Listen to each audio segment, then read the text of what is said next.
Bea Alonzo, bilyonaryong Rumord BF na si Vincent spotted, magkasama sa birthday party.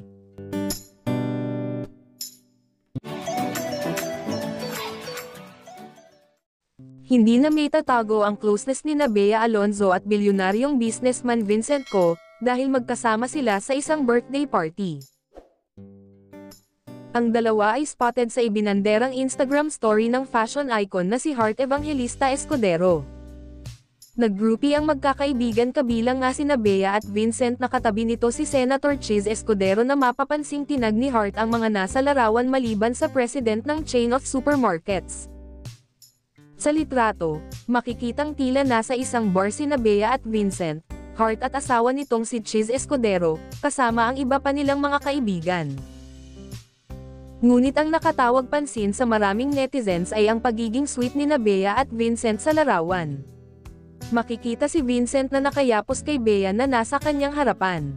Kapansin-pansin din ang kamay ni Bea na nakahawak sa braso ni Vincent habang nakasandal ang aktres sa kanya.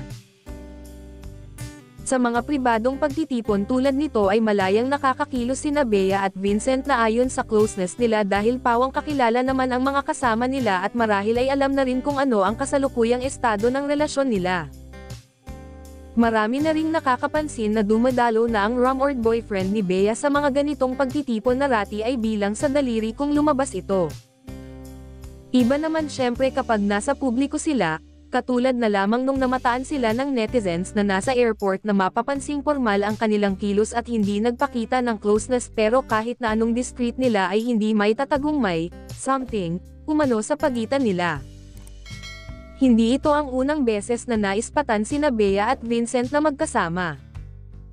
Noong May 5, lumabas ang espekulasyong may espesyal na relasyon ang dalawa nang kumalat sa social media ang screenshot ng pamamasyal ng isang lalaki at isang babaeng nakatalikod habang magkahawak kamay.